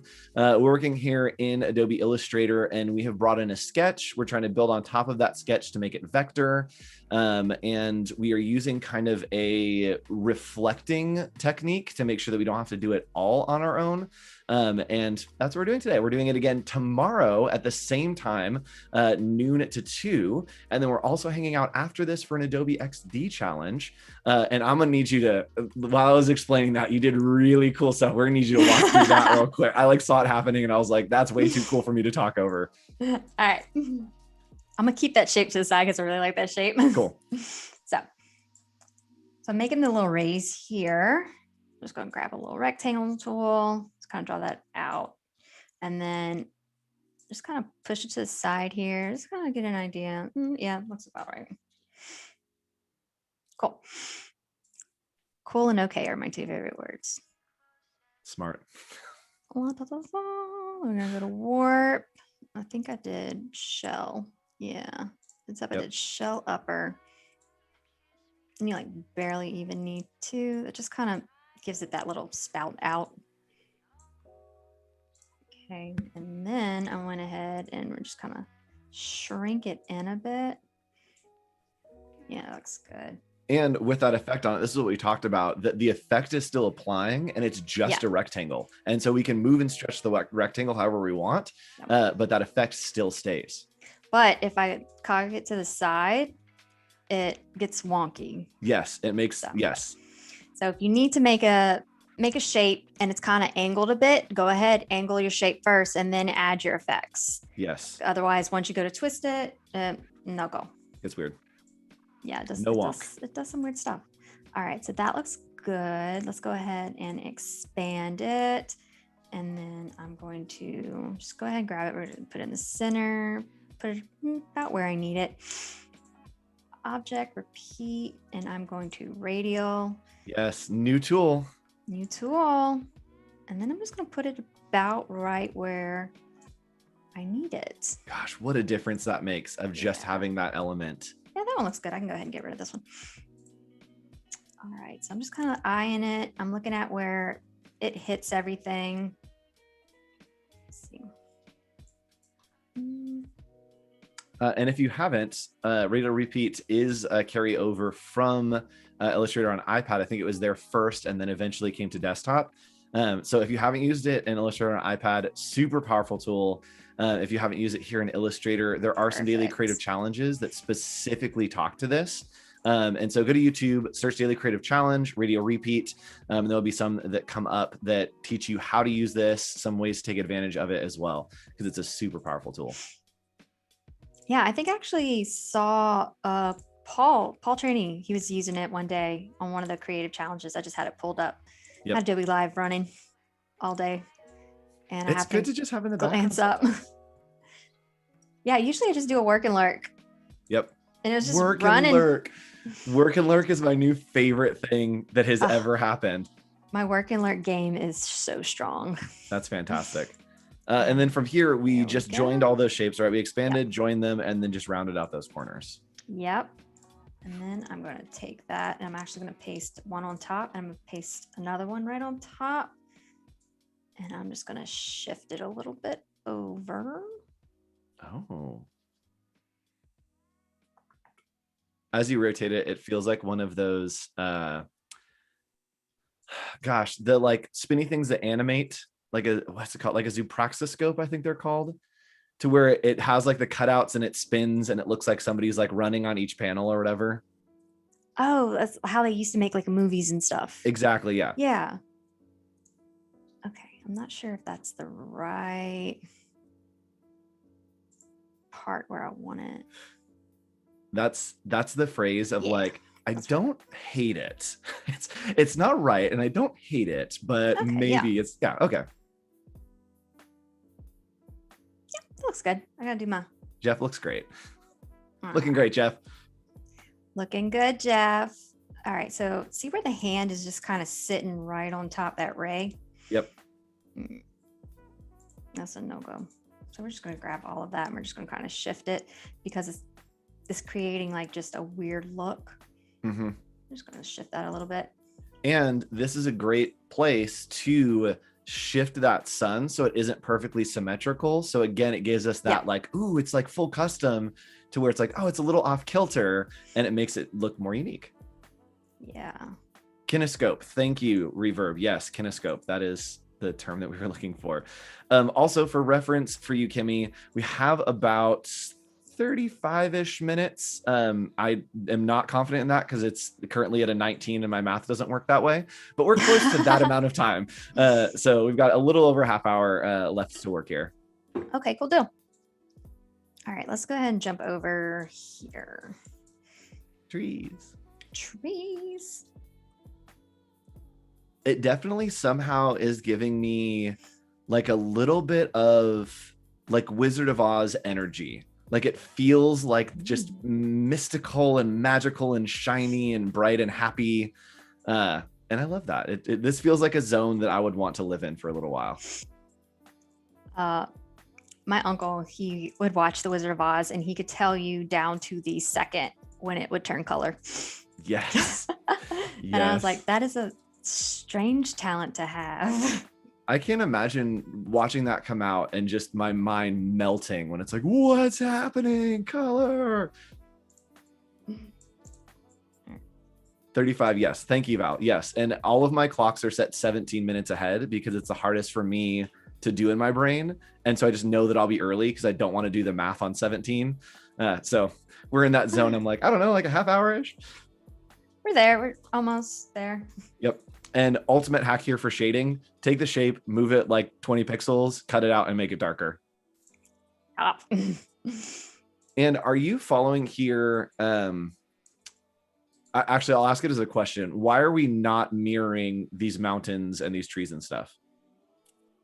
Because I forgot to put it on the mirroring layer. Okay. I thought we were going to talk about the shadows having to, oh, actually, no, the shadows would be the same. They would reflect. Yeah. Okay. I was like, oh, we're choosing to do the shadows. And then I just have no idea how lighting works. So everything's great. We're going fine here. I don't know. I don't follow the rules of lighting. This is my world. I just kind of, whatever. Yeah. See what happens. Blobbies, little blobby trees. Yeah. I mean, I'm just using mostly just the shapes. It's just circles. That's all it is. Art doesn't have to be hard, and it took me a long time to figure that out.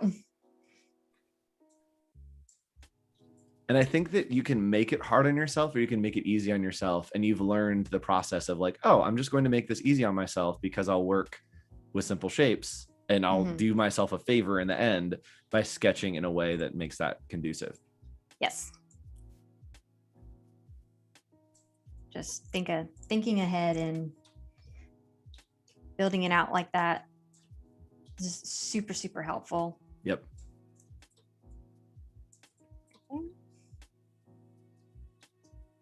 It's also like a little bit Super Mario vibes. This is just fun. It's fun all around.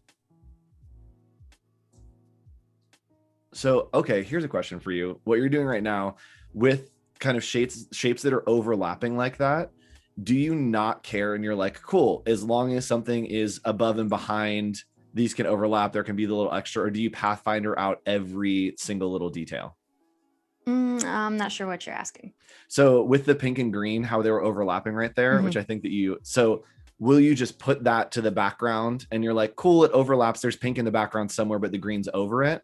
Or will you Pathfinder that green to the pink so that like the pink is the perfect shape on that edge? Oh no, I'm just going to put it to the back. Yeah. Yeah, totally. Yep. Out of sight, out of mind. Yeah. For my other hyper detailed illustrations, I would have to cut it. But for this, throw it to the back. Eh. It'll be fine. Organized chaos. Yep. It just depends. Every illustration is different. So it just depends. It's like one of my professors used to say, no two projects are alike. Yep. Everyone is different. So the ending approach might be the same, but how you get there might be different. I love that. Put that on a poster and put it in your office, everyone. That's the free inspirational quote for the day. I'll just kind of slide that over a little bit so I can. That magic shading. Back. Yeah. And actually it's not going to be that color. I think I'm going to make it blue. And I'm jumping ahead. I think your entire workflow is summed up in just work smarter, not harder. Like there's so much that we've done is like, this is just the easy way to do this. And we could do it a more difficult, more precise or whatever way. And it's like, we're just doing it in the fastest, easiest way. And it works. And that's the way we need to have it. Yeah. And there are definitely projects that you're going to work harder on. And then there are some that are just going to allow you to work easy. Yep. It just depends what you're doing. What you're doing, where you're going. Yep. Welcome to the stream, Lydian Fiera Soares. That is a 3-name star right there. Welcome. Thanks for joining us.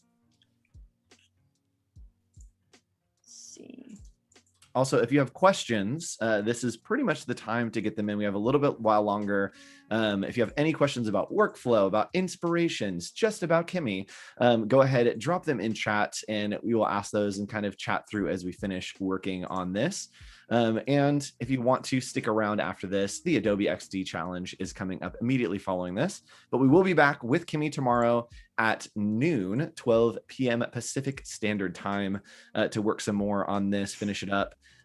Do we know where we're going tomorrow, depending on where we were today? Is there like a plan in your brain for like, ooh, I want to do these things? So I'll probably finish doing all the flats and stuff tonight, tomorrow. Okay, wait. Can't talk and make numbers. Right? Yeah, we can design and talk, but anytime numbers are on the screen, we're gonna be quiet for a second. I can't do numbers. It's like, shh. All right, not while I'm counting, guys. Yep. Oof. Okay, I see what that tree looks like. Give me a second. Oh, and chat says save check. Done. Get it. Quick control S. Thank you, chat. Thank you. Hadn't done that in a while. Good looking out. Oops. Nope, can't do that yet. Get the rest of the flats in and then finish designing the actual label. Cool. We're going to get there. So we're going to jump over and do that. And then if we have extra time, I don't think we will, but if we do, we'll double back around and start putting in some texture. Love that. Love that. Yep. I love texture in Illustrator. So I hope we get a little bit in there. I also love that you just made that into a blend. It's super easy. Instead of copying a bunch of circles, just make it a blend and say, hey, I want this many circles between there. And you can get those nice ripples all the way down. Yeah. Also, that looks like the most bomb ice cream cone, just like stacked like 13 scoops deep. There we go. And then now it's a tree. Yes. I'm actually going to go in and kind of curve it. Boop. Boop. Send it to the back. There we go. Oh, what a pillowy tree. It's not exact, but that's okay. We're going to have stuff in front of it. That's pretty much the only reason I use texture on things is like, we're going to hide the imperfections by just making everything a little bit worse. That's. No, I love texture. Yes. But not a lot of texture, just like a little bit to kind of, make it funky.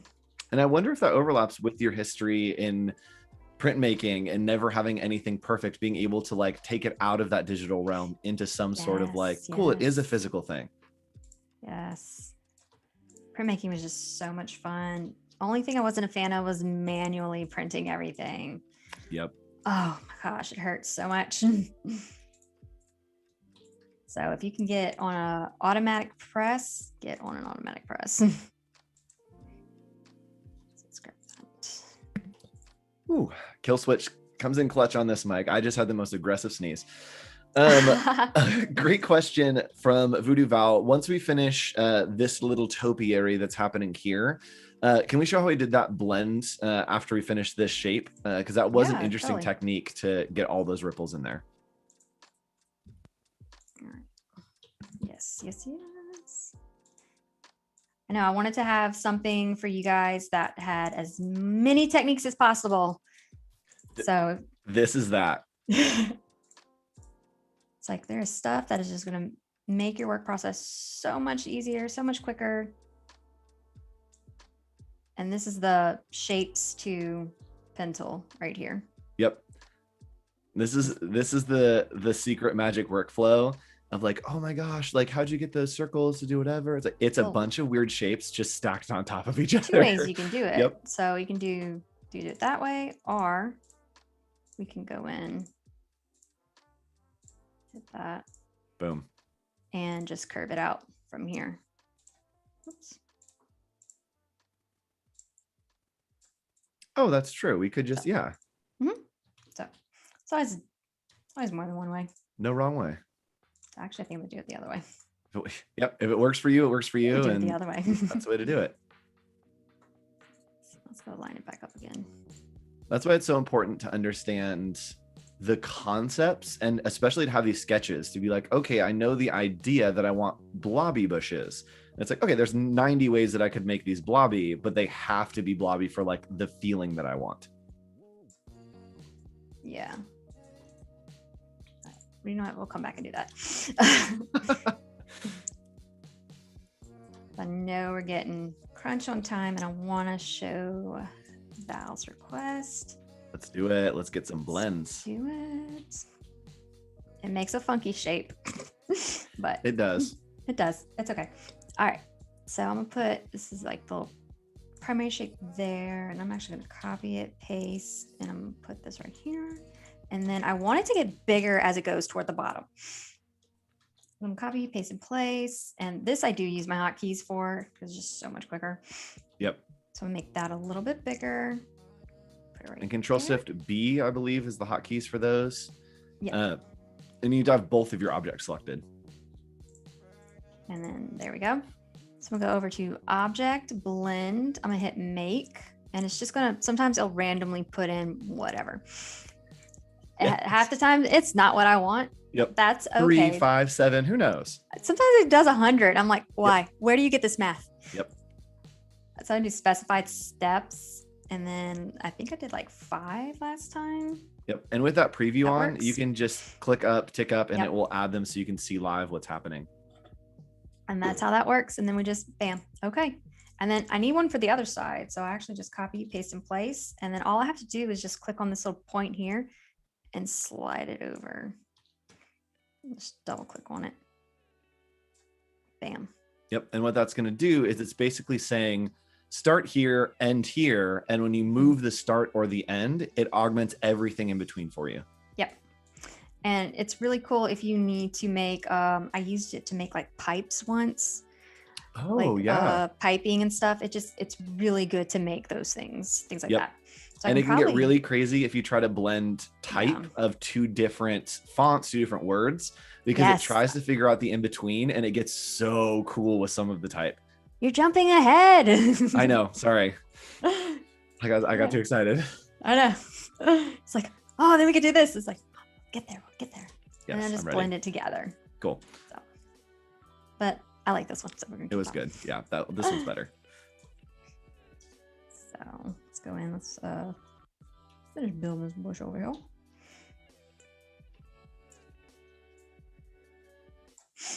But yeah, did anyone else have any questions or anything? Yeah, chat. Let us know.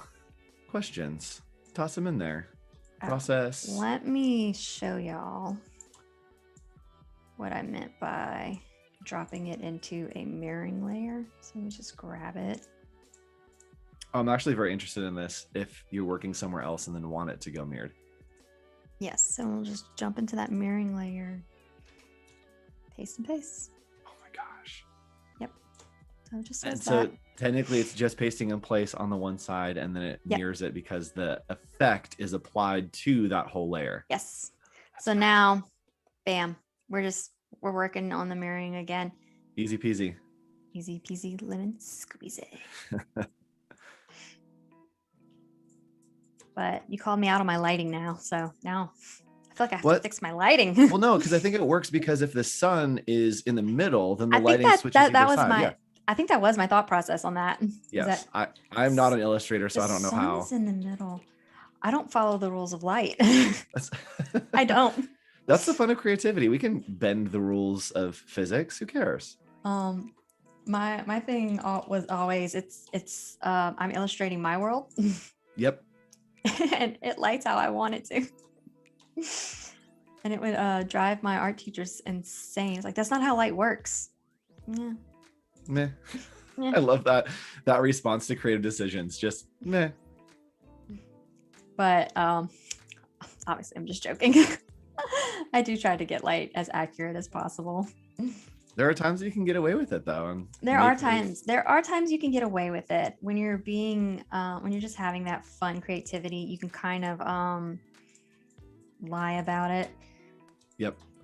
On your live streams, you do a broad spectrum of things. Do you have any kind of special style or specific topic that you like to work in that's like the most fun for you? I like doing hyperrealism in Illustrator. Cool.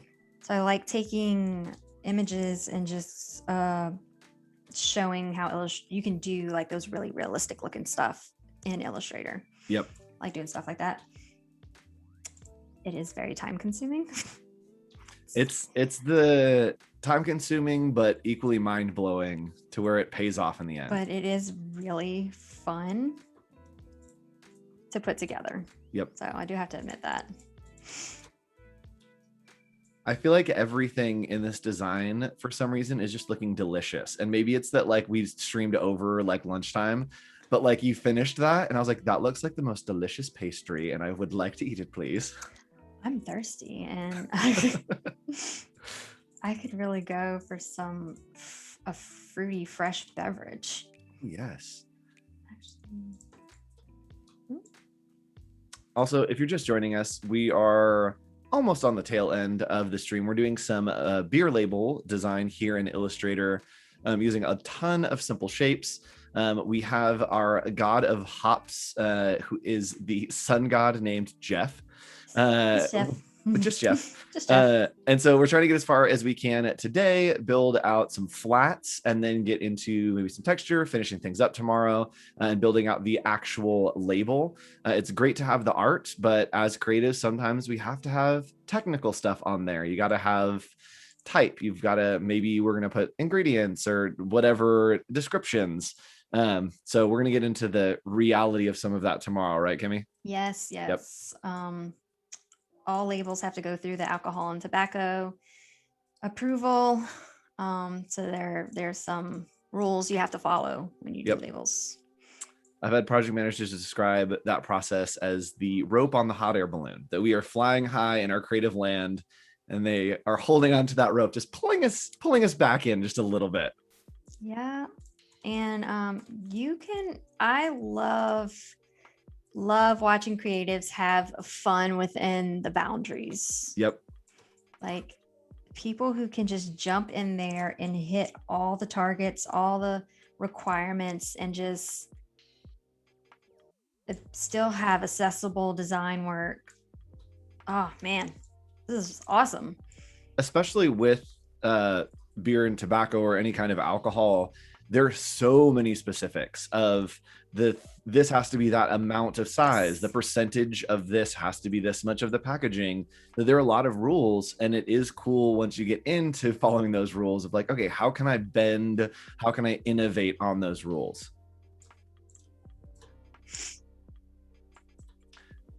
Oh, here's an interesting question from Alex Designs. I'm going to change it just a little bit. So they ask any favorite brands for design, magazines or products. Are there any brands that you are walking through the supermarket, you see packaging that you're like, oh my gosh, they have it down? Oh man, I don't remember the name of the beer. Forgot what it's called. It's like, it's called Utah, I think it's called. is the brand, and their packaging in regards to like the information that they put on it is phenomenal. I think it was very creative, and they're definitely not the first to do it, but very creative in how that they accomplished it. So kudos to them. Bravo. And then a place where I like to get information, I actually have it on my desk right here. Graphic Design USA. Great little magazine. I actually took this one from the college. Yes. I do feel like magazines somehow exist. Like they exist in places, and then they just make their ways to other places. They just kind of migrate. Yep. I think they're born from dentist's office, and then they duplicate to other places. But that is a great magazine. And I always push people to absorb more than just Pinterest, because there's so much more out there, and absorbing published work, it to me is just so important. And that's why I like going through the supermarket. My husband and I will go to the actual, there's a liquor store out here called Hocus Pocus, and they have some, they carry some of the most amazing brews. And I buy beer based on the art. Yes. 100%. So I've tasted some pretty nasty beer. Yes. Like it looked but good. They had the most amazing art. And there's this one beer out there. It's called Clown Shoes. I don't know if y'all have seen that one, but their art is so amazing. It's like a painting. It's really good stuff. Oh, this is incredible. It's like a pretty good work of art. It's like something you want to hang on your wall.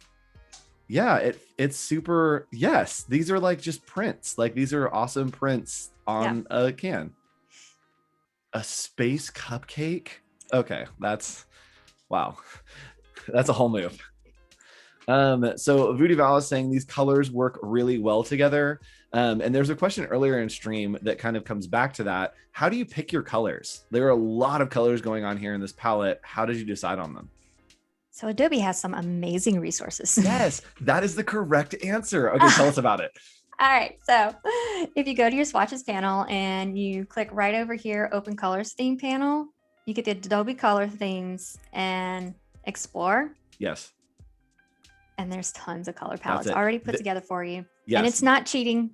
Oh, 0%. Like this is the right answer to that question, because so many people are, I'm using values and hues, and it's like someone has already done this for you and it exists. So go search, fall, search sunshine, and it will come up with 100 palettes for you to just grab.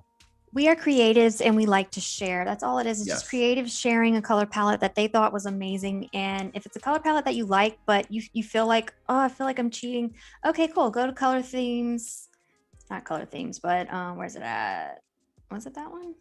Or is it color guide? Yeah, go to color guide and then just work through the tints. Yep. Warm, cool, and go from there. I mean, eventually you'll get to a palette that you like, but you have to start somewhere. Yes. If you're just gonna mix from here, you're gonna drive yourself nuts. It's gonna be crazy. They already exist. I'm so glad that you're in that zone, because yes. No, I'm all about promoting what Adobe has. You pay for it, use it. The same with like Adobe Portfolio.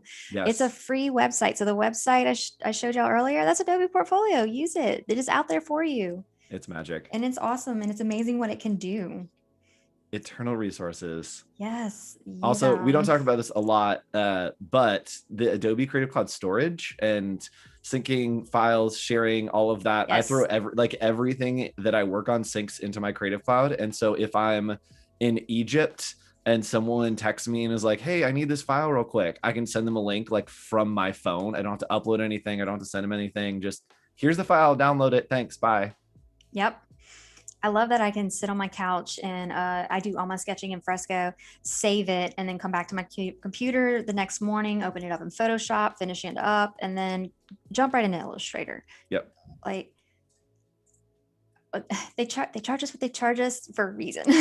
Yeah, and everything's there, and it's Yes. it's so magical. And of course, you have access to the great streams that happen every day here for Yes. free, where you can learn everything. Which we will be back tomorrow for another stream, but right after this, Adobe XD stream, going to be super fun. Which in a couple weeks we will be doing an innovative stream. We will be doing a Photoshop crossover XD stream coming up in a couple weeks, which will be super fun. So be on the lookout for that as well. All right, so we are still in the foliage. We are foliating, creating foliage. I feel like that would be the action verb of making foliage. Voodoo Val, great advice here. Using assets and templates is never cheating unless you are blatantly plagiarizing someone by downloading and calling your own. If you can take a resource and use it well, it's a technique.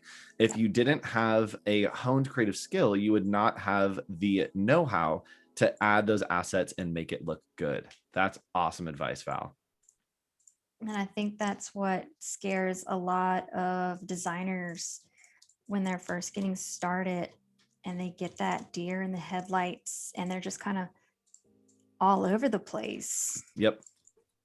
And I wish that's something that was like taught more. Is just these are your resources, use them. Yep. I'm very much on the boat of as you're learning and as you're starting, and this is going to sound bad, but then I'm going to justify it. Like plagiarize 100%, but just do it for you. Like literally try to recreate something that you love, like to the T, but don't publish it. Don't call it your own. Just try to do it so that you understand the techniques and then go innovate and use those techniques in your own work. But it's totally fine to practice, to grab something and be like, how can I rebuild this? That's the only way to learn. Yes. I completely agree. That's the only way to learn. And what I like to do is I like to do that, but I like to apply it to something that I'm doing. So I'll watch a tutorial, but instead of following the tutorial and using the resources they have, I'll use my own resources and do exactly what the tutorial is doing. So if I'm trying to learn how to do something in Photoshop, I'll already have like a bunch of photos lined up, ready to go that I may have taken or I download it from somewhere, and I'll use the exact same tutorial to do it. Here's the real question for you. Do you watch these tutorials at 1 speed or do you speed them up to like 1.5, 2 times speed? So I'm dyslexic. Okay. I watch them backwards. Love that. I don't play them backwards. Yes. I jump through them and I'll watch like the ending and then I'll kind of watch the middle and then I'll watch the beginning and then I'll go through and watch the whole thing. Like I jump around. That's awesome. I can't just sit there and watch from the beginning. Yep. I never have. It's the same way. It's just how I read a magazine. I don't read a book that way. That's just weird. But because it's about the information that you get, not necessarily how you're getting it. Yep. Yeah. Yeah. Because normally I'm looking for something in particular anyway, and the whole thing doesn't even apply. Yep. Okay. So. And the colors. Funky overlapping, but that's okay. We can fix it later. Yep. As they're starting to overlap more, this color palette's really starting to shine. Yeah. It's just so warm and bubbly and it like bubblegum mint. Like it just feels so delicious. Again, everything feels delicious for some reason. This one. Cotton candy shrubbery.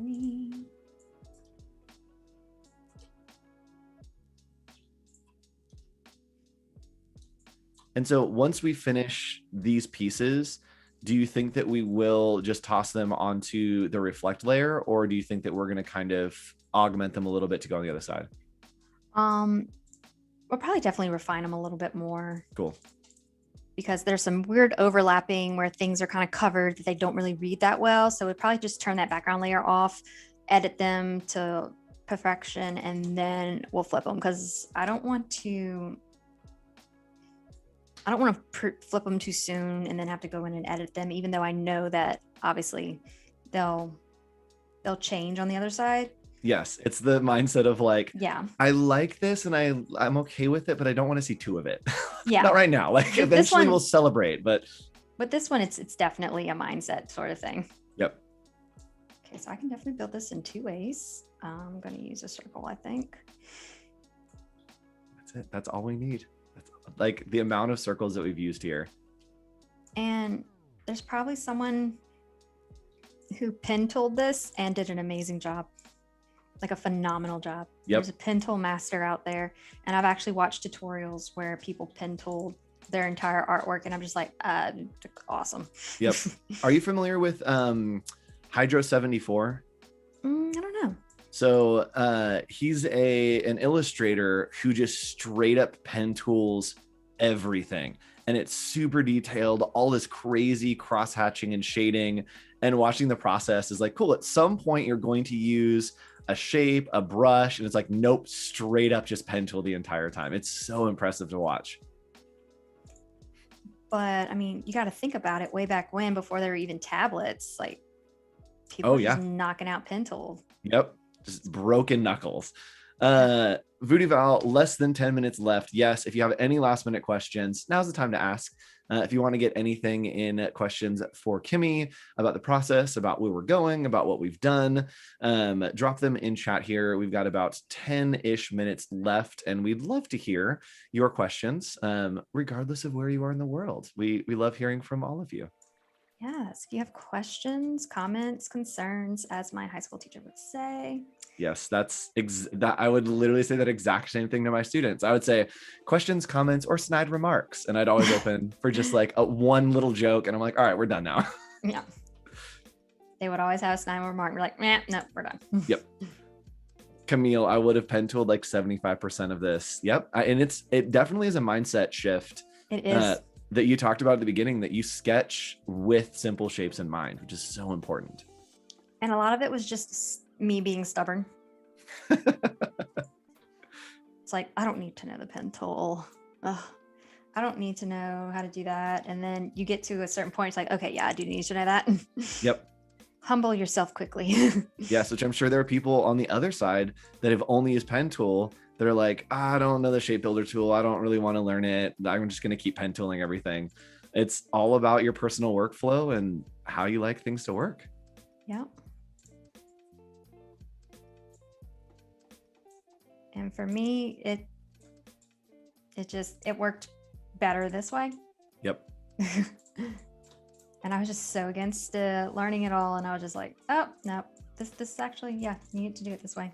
Especially doing the simple shapes with the direct selection tool or with the pen tool, it's just as good as tracing because you're just not having to hit those exact curves. The curves exist, and then you just augment them a little bit. Leaves. Fun little leaves. Yay.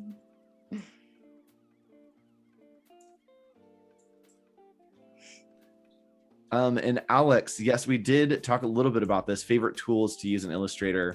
Let's twist on that a little bit.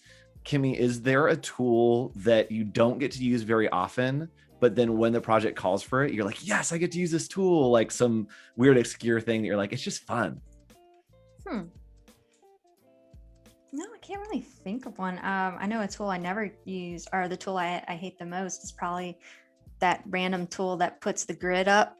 Perspectives that you can never get rid of.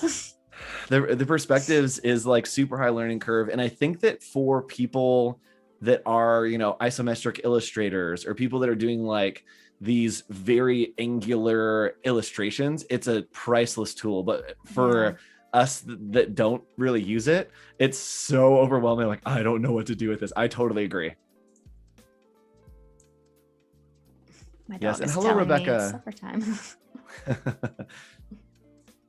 Rebecca says, this is really cool. I'm just starting to wander around Illustrator right now, and I have learned so much from this. Great. And if you missed it, we'll have the same thing tomorrow, but there are files for you to design along with us. You can follow along, kind of hang out, have some fun. Voodoo Val will drop a link to that, putting you on the spot, Val. We'll drop a link to that you can go. It's on Kimmie's website.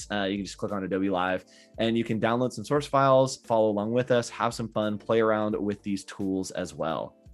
Voodoo Val is the master link dropper. It's so true. I've definitely had streams where right before I'm like, I'm sorry, but I'm about to send you on a wild goose chase for about 20 minutes. I've never seen someone drop a link so fast. Yes. It's like, And wow. Rebecca, this is actually a really good question. And if you want to tune in to one of Kimmie's streams on her personal Behance, I'm sure you can watch that process. But Rebecca says, do you use a shape builder when you're doing the hyper realistic stuff? No, I actually use clipping mask a lot. Oh yeah. I clip all the time with that. Yep. Like if you were to look at those files, oh my gosh. Yes, the outline mode is just like spaghetti. I think actually on the South LA one, I have the outline mode up. You can see it, and it's pretty intense. So we've got just a couple minutes left here. Can we do a quick recap of where we started today, where we went today, and maybe a little preview of like where we think that we're going tomorrow? All right. Let's show off Jeff again. So here is Jeff. He's French. Jeff. Let me hit save real quick, just in case. So he is our happy little hoppy sunshine. He's a hoppy little sunshine. And can we walk through layers real quick? We've got about a minute. Can we just do a quick recap of the layers that we've worked on to kind of see where we go? We have the do not print layer. This is our template layer. So whenever we go to save this, it's not going to save these lines. We have it labeled do not print just in case it gets to the printer. So do not print it. We have our sketch layer. This is just basic layer here. And this is our magical mirroring layer. So anything we drew on the left side mirrored itself on the right side. And then the rest of these are just regular basic layers. Yep, little one-offs. And so tomorrow we'll probably take some of this, we'll finish it up, make the actual label, and hopefully get to some texture because I want to see that. But thanks for joining us, Kimmie. This was super fun. We'll be back again tomorrow, same time, 12 p.m. Pacific Standard Time. And make sure that you stick around after this stream for the XD Creative Challenge. I'm going to hang out in the chat for that. And I want to see sun emojis. We'll do a sun emoji when that next chat starts. Give them a nice little raid for the XD stream. And Kimmie, thanks. I will see you tomorrow. Right here. Bye, guys. Bye. Thank you.